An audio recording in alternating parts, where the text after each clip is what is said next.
आज का पद उत्पत्ति अध्याय 31 पद 10 से 16 तक है। आइए हम इसे मिलकर पढ़ें। भेड़ बकरियों के गाभिन होने के समय मैंने स्वप्न में क्या देखा कि जो बकरे बकरियों पर चढ़ रहे हैं वे धारी वाले, चित्ती वाले और घब्बे वाले हैं। तब परमेश्वर के दूत ने स्वप्न में मुंह से कहा, हे याकूब। मैंने कहा, क्या आज्ञा? उसने कहा, आंखें उठाकर उन सब बकरों को जो बकरियों पर चढ़ रहे हैं देख कि वे धारी वाले, चित्ती वाले और धब्बे वाले हैं, क्योंकि जो कुछ लाबान तुझसे करता है वह मैंने देखा है। मैं उस बेतेल का परमेश्वर हूं जहां तूने एक खंभे पर तेल डाल दिया था और मेरी मन्नत मानी थी। अब चल, इस देश से निकलकर अपनी जन्मभूमि को लौट जा। तब राहेल और लिया ने उससे कहा, क्या हमारे पिता के घर में अब भी हमारा कुछ भाग व अंश बचा है? क्या हम उसकी दृष्टि में पराये न ठहरी? देख, उसने हमको तो बेच डाला और हमारे रूपे को खा बैठा है।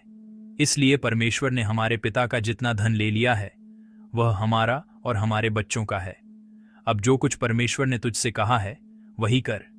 आमीन। आज सुबह हम जाने का निर्णय एक हो जाना इस शीर्षक के तहत पद साझा करेंगे। जाना इतना आसान नहीं होता, क्योंकि जाने का मतलब उन लोगों और जगहों से विदाई है जिनसे हम जुड़ गए हैं, और नए रिश्ते, नई स्थितियों को शुरू करने का डर भी होता है।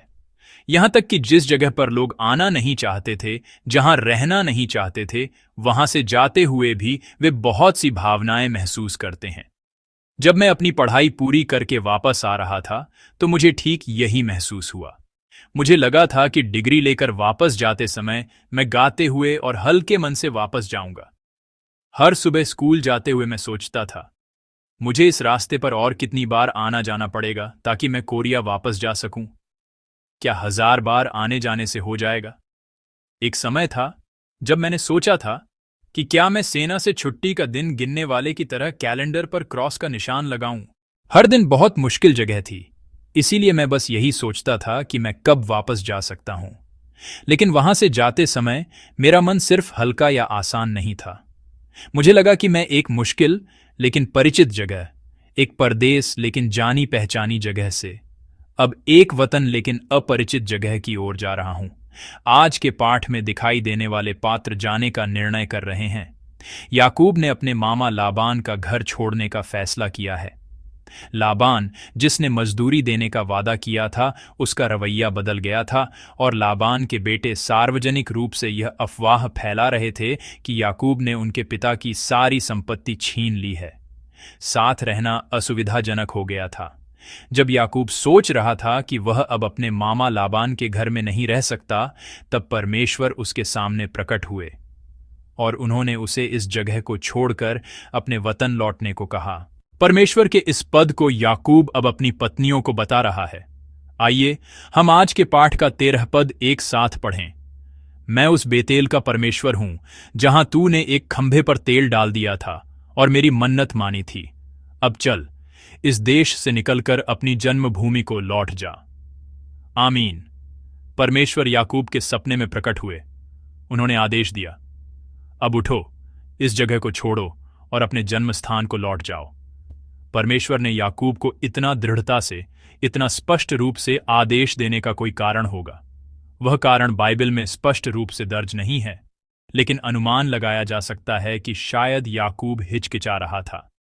जैसा कि मैंने कहा, न केवल अच्छी जगह बल्कि मुश्किल और कठिन जगह को भी छोड़ते समय हिचकिचाहट होती है। क्या मैं जा सकता हूं? क्या अभी जाना सही है?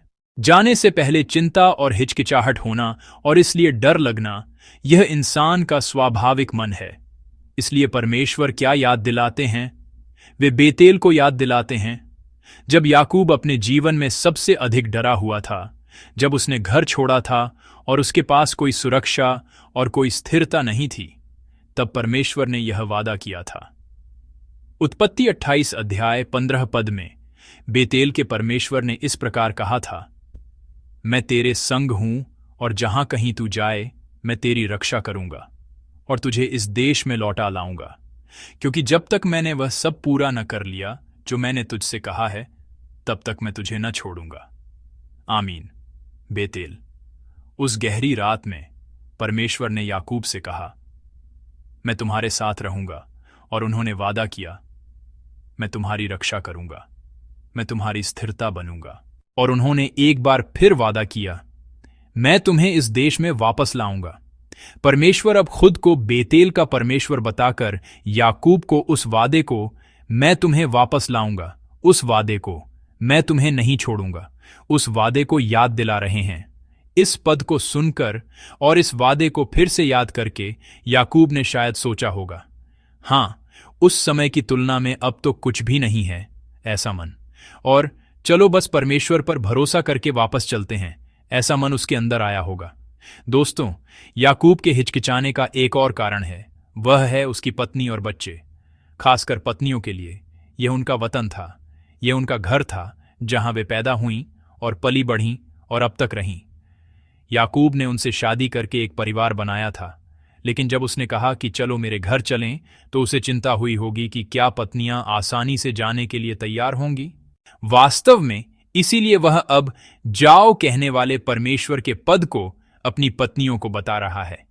याकूब अपनी पत्नियों को जाने के अपने निर्णय के बारे में सटीक और विस्तार से बता रहा है, और कल के मनन में 5 पद से शुरू हुआ वह पद आज के पाठ के 13 पद तक पहुंचते हुए वह अपने मन और परमेश्वर के पद को लंबा और विस्तार से बता रहा है। जाने का निर्णय इतना आसान नहीं है। पति याकूब द्वारा मुश्किल से शुरू की गई बात पर अब पत्नियों के जवाब देने की बारी थी। 14 पद से पत्नियों के जवाब शुरू होते हैं। 14 पद दर्ज करता है, राहेल और लिया ने जवाब दिया। दोनों महिलाओं ने अपने पति के साथ जाने के लिए एक मन कर लिया। मूल रूप से ये दोनों महिलाएं एक दूसरे से लड़ती थीं, प्रतिस्पर्धा करती थीं, ईर्ष्या करती थीं और जलती थीं। लेकिन अब इस निर्णय से इन दोनों महिलाओं का मन चमत्कारिक रूप से एक हो गया है। वह एक होने वाला मन एक साथ जाने की दिशा में इकट्ठा हुआ। उन्होंने परिचित पिता के घर के बजाय अपरिचित पति के घर एक साथ जाने का फैसला किया। याकूब के सभी कार्यों को अच्छा नहीं कहा जा सकता, लेकिन यह एक अच्छे परिवार का रूप है।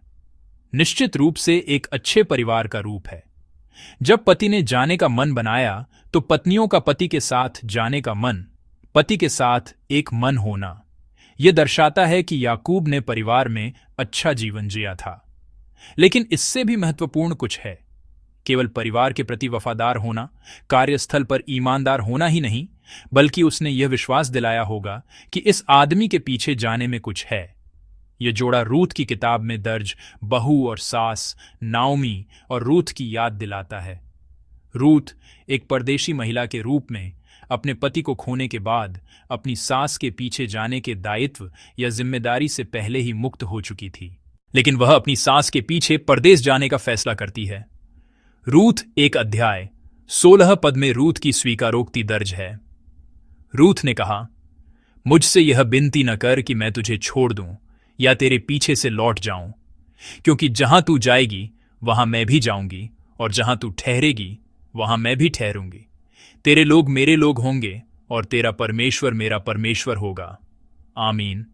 रूथ ने अपनी सास के पीछे मुश्किल रास्ते पर जाने का जो फैसला किया, उसका कारण केवल मानवीय स्नेह या नैतिक कर्तव्य से परे है। वहां क्या है? वहां विश्वास है। परदेशी महिला रूथ परमेश्वर को स्वीकार कर रही है। आपकी परमेश्वर मेरी परमेश्वर होंगी।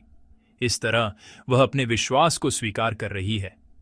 यही दृश्य आज के पाठ में याकूब और उसकी पत्नियों के बीच भी समान रूप से दिखाई देता है। यह दृश्य पहले ही मामा लाबान, उनके पिता के होठों से स्वीकार किया जा चुका है। परमेश्वर ने याकूब के कारण मुझे आशीष दी है। इस आशीष को पाने के दृश्य को इन पत्नियों ने भी देखा होगा, जो जीवन भर इस घर में पैदा हुईं और पली बढ़ीं। याकूब के साथ रहने वाले परमेश्वर, जो मेरे पति को सफल बनाते हैं, और उस मेरे पति के माध्यम से, उस मेरे पति के कारण आसपास के लोगों को, मेरे घर तक को आशीष देने वाले उस परमेश्वर को इन महिलाओं ने भी ठीक से देखा और अनुभव किया होगा। उन्होंने अपने पति याकूब के साथ अपने पिता को छोड़ने का जो फैसला किया, उसका कारण यह था कि उनके अंदर परमेश्वर के प्रति विश्वास बढ़ रहा था। इसलिए आज के पाठ के 16वें पद में राहेल और लिया इस प्रकार स्वीकार करती हैं। आइए हम 16 पद एक साथ पढ़ें। इसलिए परमेश्वर ने हमारे पिता का जितना धन ले लिया है वह हमारा और हमारे बच्चों का है। अब जो कुछ परमेश्वर ने तुझसे कहा है वही कर। यहाँ उनके मुंह से परमेश्वर को स्वीकार किया जा रहा है। अब जो कुछ परमेश्वर ने तुझसे कहा है वही कर। चलो परमेश्वर के पद का पालन करें। चलो परमेश्वर के पद के अनुसार चलें। चलो परमेश्वर के पद पर भरोसा करें। इस तरह महिलाएं परमेश्वर के प्रति अपने विश्वास की गवाही दे रही हैं। प्रिय विश्वासियों, हमें आज इस पाठ में भी परमेश्वर पर ध्यान केंद्रित करना चाहिए और हमें अपने जीवन में भी परमेश्वर पर ध्यान केंद्रित करना चाहिए। इतिहास को बनाने वाले केवल हमारे परमेश्वर हैं। परमेश्वर ने याकूब की उस कठिन यात्रा में शांति का मार्गदर्शन किया। यह उसके जीवन में एक और पलायन है। भाई से बचने के लिए पहले पलायन के बाद अब उसने मामा से बचने के लिए दूसरे पलायन का फैसला किया। यदि पहला अनजाने में किया गया था तो दूसरे में उसे यह जानते हुए कि यह कितना मुश्किल और दर्दनाक है, हर तरह के डर को पूरी तरह से दूर करना था।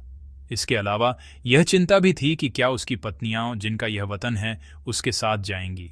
हिचकिचाहट और डर के इस दृश्य में कौन काम कर रहा है? परमेश्वर काम कर रहे हैं। वे बेतेल के परमेश्वर हैं जिन्होंने वादा किया था, मैं तुम्हें निश्चित रूप से वापस लाऊंगा। और पत्नियां परमेश्वर को स्वीकार करते हुए अपने पति याकूब को प्रोत्साहित कर रही हैं, पद के अनुसार करो। यह परमेश्वर सबसे महत्वपूर्ण है।